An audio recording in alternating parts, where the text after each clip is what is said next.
आज हम लोग MS DOS कमांड पढ़ेंगे जो चैप्टर 6 का दूसरा टॉपिक है। तो इसको ध्यान से देखते हैं, ठीक है। इसमें DOS के कमांड्स के बारे में बताया गया है। अगर हम बात करें DOS के कमांड, तो DOS के कमांड को दो भागों में डिवाइड किया गया, एक इंटरनल कमांड और दूसरा एक्सटर्नल कमांड। तो हम सबसे पहले इंटरनल कमांड के बारे में पढ़ेंगे और समझेंगे कि इंटरनल कमांड है क्या, क्या काम करता है।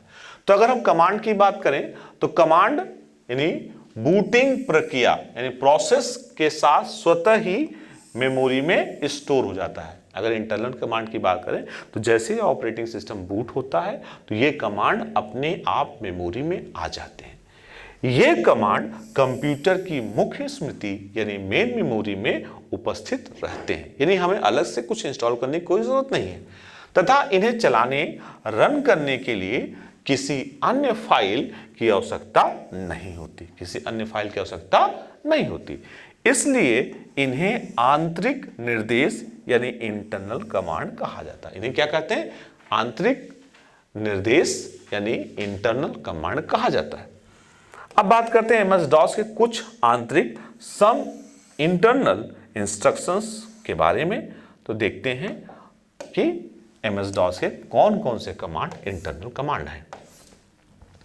तो dir कमांड हमने बताया भी कि dir कमांड का काम होता है डायरेक्टरी या उसके अंदर जो भी है, यह कमांड डायरेक्टरी और उसकी सब डायरेक्टरी को प्रदर्शित करता है। यानी जहां पर भी, जिस जगह पे भी होंगे, जिस जगह मतलब कमांड प्रॉम्प्ट में जिस ड्राइव में होंगे और जब dir टाइप कर देंगे तो उस ड्राइव में जितनी भी डायरेक्टरी होगी या सब डायरेक्टरी होगी उसको बताएगा।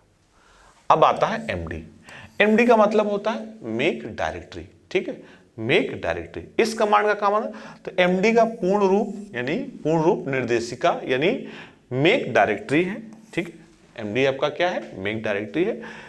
इस निर्देश यानी कमांड का उपयोग नई निर्देशिका न्यू डायरेक्टरी बनाने के लिए किया जाता है, ठीक, नई डायरेक्टरी बनाने के लिए। CD की बात करें तो CD का मतलब होता है चेंज डायरेक्टरी। CD का मतलब चेंज डायरेक्टरी, जैसे हम एक डायरेक्टरी में हैं और दूसरी डायरेक्टरी में जाना चाहते हैं तो इस कमांड का उपयोग करके हम डायरेक्टरी को बदल सकते हैं। क्या कर सकते हैं? डायरेक्टरी को बदल सकते हैं। आगे बात करते हैं RD का मतलब क्या होता है? रिमूव डायरेक्टरी, ठीक है। RD का मतलब रिमूव डायरेक्टरी। अब आपने डायरेक्टरी बना लिया है और आप चाहते हैं डायरेक्टरी को रिमूव करना, तो RD कमांड की मदद से आप डायरेक्टरी को रिमूव कर सकते हैं, ठीक। अब आते हैं CLS का मतलब होता है स्क्रीन को क्लियर करना। तो CLS क्लियर स्क्रीन, इस कमांड की मदद से आप स्क्रीन को क्लियर कर सकते हैं। दूसरा आता है CD कमांड, हमने बताया है चेंज डायरेक्टरी। अगर आपको एक डायरेक्टरी में है और दूसरी डायरेक्टरी में जाना चाहते हैं तो CD कमांड की मदद से आप उसमें जा सकते हैं या उससे बाहर भी निकल सकते। CD करके सिर्फ इंटर कर दिया और तो उससे बाहर आ जाएंगे। CD डॉट कर दिया तो एक स्टेप पीछे आएंगे, CD स्पेस डॉट कर दिया तो 2 स्टेप पीछे आ जाएंगे। तो ये कमांड की मदद से हम चेंज डायरेक्टरी को चेंज करते हैं। टाइप कमांड का प्रयोग हम फाइल के टेक्स्ट को स्क्रीन पर अथवा मॉनिटर पर देखने के लिए करते हैं। जैसे आपने कोई फाइल बना दिया, अब आपको उसका कंटेंट देखना है, तो देखने के लिए सिर्फ टाइप कमांड की मदद से हम कंटेंट देख सकते हैं, उसमें कुछ एडिट नहीं कर सकते। तो टाइप कमांड की मदद से हम कंटेंट को चेक करेंगे। आपको करना क्या होगा? टाइप लिखना होगा, उसके बाद जिस फाइल का कंटेंट आपको देखना उसका नाम लिखना होगा। आगे उसके बाद बात करते हैं वर्जन क्या करता है? ये जो भी, जैसे हम अभी ऑपरेटिंग सिस्टम पढ़ते हैं कि 3.1 था, 3.3 था और 7 थे, तो किस वर्जन पे हम काम कर रहे हैं उस वर्जन के बारे में बताते हैं। दूसरा है कॉपी और कॉन। इस बात में ध्यान रखिएगा, यहाँ कॉपी और कॉन के बीच स्पेस है। कॉपी कॉन भी आपका फाइल बनाने के लिए इस्तेमाल करते हैं। कॉपी कॉन का प्रयोग क्या करते हैं? फाइल को बनाने के लिए। लेकिन ये कॉपी कॉन से हम फाइल बनाते हैं, वो कॉपी कॉन से फाइल सिंपल फाइल होती है, लेकिन उसमें किसी प्रकार, जैसे आपने लिखा हेलो हाउ आर यू, अब आपको पहले कहीं कुछ चेंजेस करने हैं तो आप चेंज नहीं कर पाओगे। क्यों नहीं चेंज कर पाओगे? क्योंकि इसमें जो है ये एडिटेबल नहीं होता। हाँ, एक बार फाइल आपकी बन गई और फाइल बनाने के बाद दोबारा आपको एडिट करना है तो आप एडिट कमांड से फाइल को खोल लीजिए और चेंज कर लीजिए। लेकिन कहिए कि आप कॉपी कॉन की मदद से फाइल में कोई एडिट करें तो कॉपी कॉन की मदद से कोई फाइल में एडिट नहीं कर सकते। इस बात का ध्यान रखिएगा, ठीक है। तो कॉपी कॉन की मदद से फाइल क्रिएट होती है लेकिन एडिट हम नहीं कर सकते। दूसरा है पाथ कमांड, नाम ही है पाथ। अब आप पर्टिकुलर किसी पोजीशन पे हैं, अब आपको पूरा पाथ चाहिए, तो क्या करेगा ये डॉस, ये बताता है कि किस प्रोग्राम को पता लगाने के लिए किस निर्देशिका में खोजना चाहिए। मतलब अगर सपोज आपने पाथ लिख दिया तो पूरा बताएगा, पाथ सेट किया, जैसे आप जावा में प्रोग्राम करते हैं तो वहां पर पाथ सेट करना पड़ता है कि वैसे तो जावा सी कंपाइलर जहां पे होगा वहां पे सेव करेंगे तो आपको पाथ बताने की कोई जरूरत नहीं है, लेकिन आप चाहते हैं कि आपकी फाइल कहीं दूसरी जगह हो और जावा कंपाइलर कहीं दूसरी जगह हो, तो हमें पाथ सेट करना पड़ता है। तो ये फाइल खोजने में आपकी मदद करता है पाथ कमांड। ठीक है,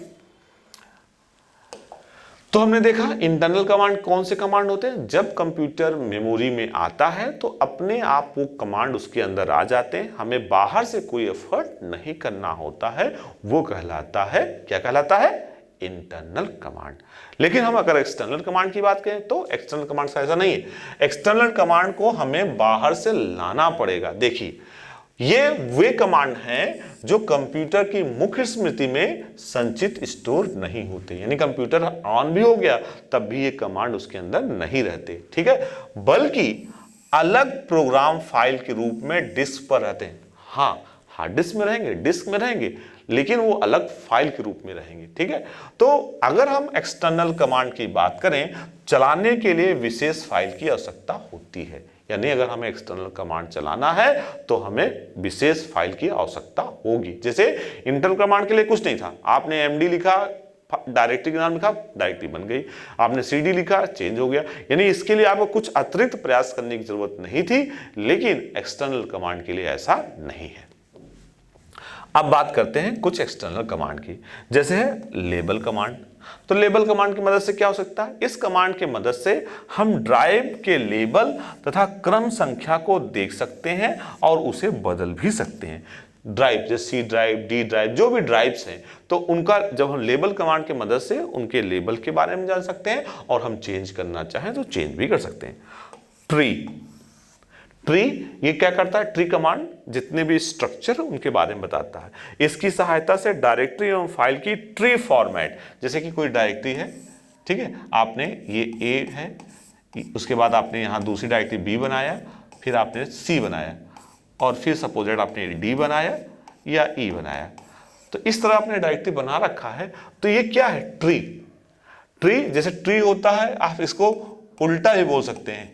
जैसे ट्री में जो नेचुरल ट्री होता है उसमें रूट नीचे होता है, लेकिन ये ट्री में रूट ऊपर है।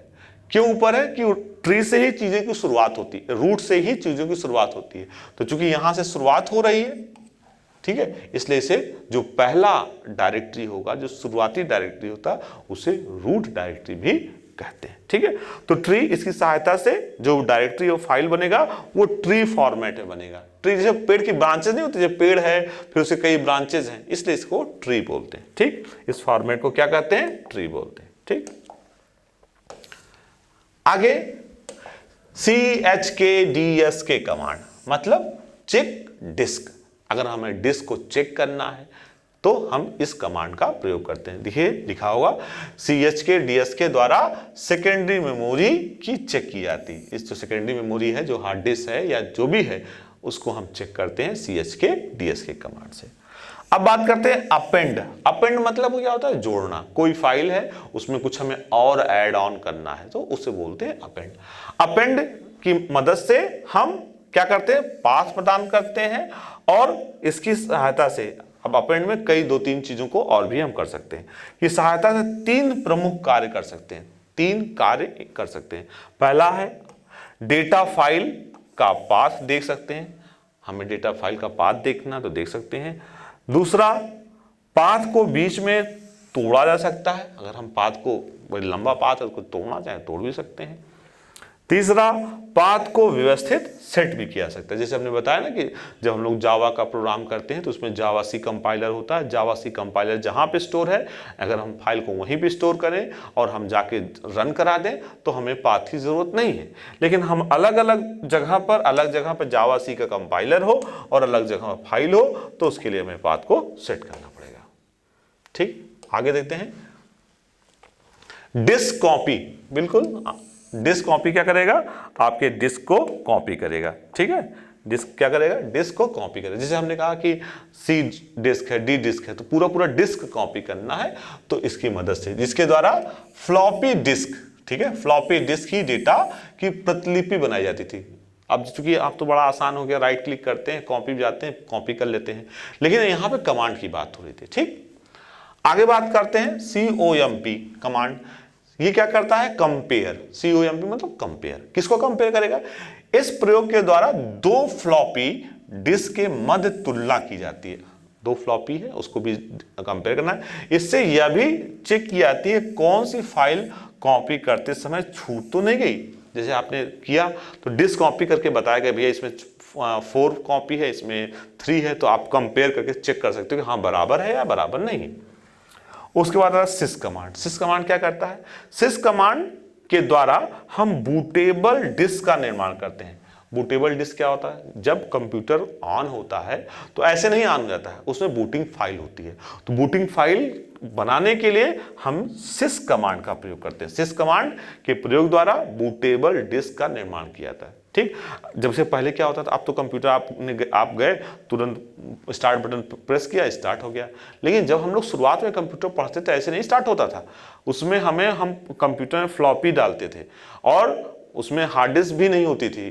तो और जब फ्लॉपी डालते थे, फ्लॉपी से वो बूट होता था, फिर हमें स्टोर कराना था और फिर फ्लॉपी डालते थे। ठीक है, यानी बूट करने के लिए फ्लॉपी, स्टोर करने के लिए फ्लॉपी। अब तो हार्ड डिस्क हो गया, अब तो कोई दिक्कत होती ही नहीं। अब आते हैं डॉस की। डॉस की कमांड बड़ा अच्छा कमांड है। इसके मदद से जो भी आपने कमांड कर रखे होंगे तो वो सारा कमांड स्टोर होता जाता है। आइए देखते हैं, इसमें है ये डॉस कैमरे की तरह कार्य करता है। जैसे मैं बोल रहा हूं, सब चीज रिकॉर्ड हो रही है, अब मैं हट भी जाऊंगा, मुझे पूरा देखना होगा तो प्ले करके मैं पूरा देख लूंगा। सेम वही काम यहां डॉस की करता है। आपने जितने भी कमांड किए सबकी रिकॉर्डिंग कर लेगा, फिर उसके बाद आप देखना चाहो, चेक करना चाहो तो वो बताता है। ठीक है, तो डॉस की क्या करता है, यह एक कैमरे की तरह कार्य करता है। और डॉस के संस्करण वर्जन प्रारंभ हुआ था। ठीक है, डॉस के वर्जन प्रारंभ हुआ था। इससे कमांड द्वारा किए जाने वाले कार्यों की रिकॉर्डिंग होती है। यानी आपने जो जो कमांड से कार्य किए हैं उसकी पूरी रिकॉर्डिंग करता है। ठीक, आप कहते हैं एफ डिस्क। एफ डिस्क मतलब एक तरह से फॉर्मेट डिस्क। ठीक, तो एफ फॉर्मेटिंग का काम करता है, पार्टीशन का काम करता है। तो इस कमांड के द्वारा डिस्क के पार्टीशन को रद्द, जैसे हम लोग पहले बनाते थे ऑपरेटिंग सिस्टम में, तो उसमें क्या करते थे, हमने डिस्क बना दिया, कई डिस्क बना। अब हमें जैसे कि अब लाइनेस इंस्टॉल करना है तो हम लोग डिस्क को डिलीट करके, रिमूव करके फिर से बनाते हैं। तो एफ डिस्क द्वारा नए पार्टीशन बनाया जा सकता है। इसमें पार्टीशन 3 प्रकार के होते हैं। पार्टीशन कितने प्रकार के होते हैं, 3 प्रकार के। पहला प्राइमरी पार्टीशन, जब हम लोग पार्टीशन बनाते थे, शुरुआत की बात मैं बता रहा हूं, तो एक प्राइमरी पार्टीशन होगा, दूसरा एक्सटेंडेड पार्टीशन होगा और तीसरा लॉजिकल पार्टीशन होता है। तीनों का अलग अलग काम होता है। ठीक है, बाद में कभी हम इसको डिटेल के बारे में बताएंगे। ठीक, अब बात करते हैं AutoEXE.BAT। BAT का मतलब होता है बैच फाइल। ये बैच फाइल के लिए होता है। ठीक है, तो जब पीसी यानी पर्सनल कंप्यूटर की बात करें कि बूटिंग की जाती है, जब पर्सनल कंप्यूटर बूट करते हैं तो MS DOS की जो रूट डायरेक्टरी है में एक फाइल की खोज सर्च करता है जिसका नाम है AutoEXE। ये AutoEXE खुद चेक करेगा। यह एक बैच फाइल होता है जिसमें कुछ ऐसे कमांड होते हैं जिससे CPU यानी पर्सनल कंप्यूटर को चालू करने के पश्चात, यानी कंप्यूटर आपका चालू हो जाए और जो उसमें कमांड है उसका पालन करे। एक साधारण AutoEXE.batch फाइल में निम्नलिखित कमांड होते हैं। कमांड की बात करें तो वो जैसा हमने कमांड का लिखा डेट, तो डेट क्या करेगा, इस सिस्टम की डेट बताएगा। टाइम बताएगा। प्रॉम्प्ट $P and $G, ये हम प्रॉम्प्ट को सेट कर सकते हैं कि क्या हो सकता। पाथ जैसे हमने बताया, पाथ को हम सेट कर सकते हैं। अब नेक्स्ट क्लास में हम नेक्स्ट टॉपिक पढ़ेंगे जिसका नाम है विंडोज ऑपरेटिंग सिस्टम।